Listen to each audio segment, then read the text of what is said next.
Perché sono me che non è marito? Perché? Perché che non è marito si fa parlare d'amore sulle bambù? Si mangia un sura. Lo marito mi ha da sapere che sapia la metà dell'amore vera e di gioia mia, perché io non mansura per voler bene solamente a voi, padre mio. Ma so parole sincere che si tu, o so frutto che marciuto una franasina? So parole sentute.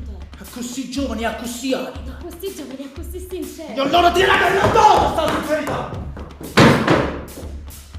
Che te li dico ogni cura paterna, ogni diritto e ogni legame da sangue. Da questo momento in poi sarai in estraneo con sto cuore che porterà il tuo amore per lo sconosciuto, che per te come si Basta! State zitta, che non ti mettono tra l'urella e la ragia sola. A noi, pastor, diate a voi quello che era esso destinato. Io sarò addosso di questo con una doppia.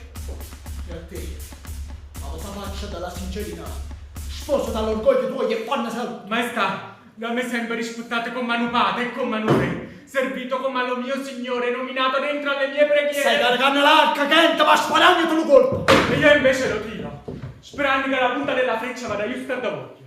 Ma che vuoi fare? Tu pensi che lo dovere sarà sta zitto per la paura quando lo potere si chiama così alla lusinga? Lo dovere mio è di essere sincero, si lo refa come matto. Tienete lo potere tuo e con la mente più tranquilla, niente lo frena, sta pressa mala consigliera. Cordelia te va bene. Non bene lo cuore vagante. Canta, basta così! Nessun'altra parola si ci tiene per la vita! Non avevo avuto paura della perdere quando in coppa allo tavolo c'è stata la sicurezza mia. Ma va merda! Io mi dai l'altro all'occhio! No, tu mi hai guardato e io già essere l'unico tuo bersaglio. Sta passando fratello! Tronco 5 giorni solamente per una la roba tua! Se allo stesso un becco di due che si allontanano dal regno mio, sarai giustiziato subito! La legge parla così!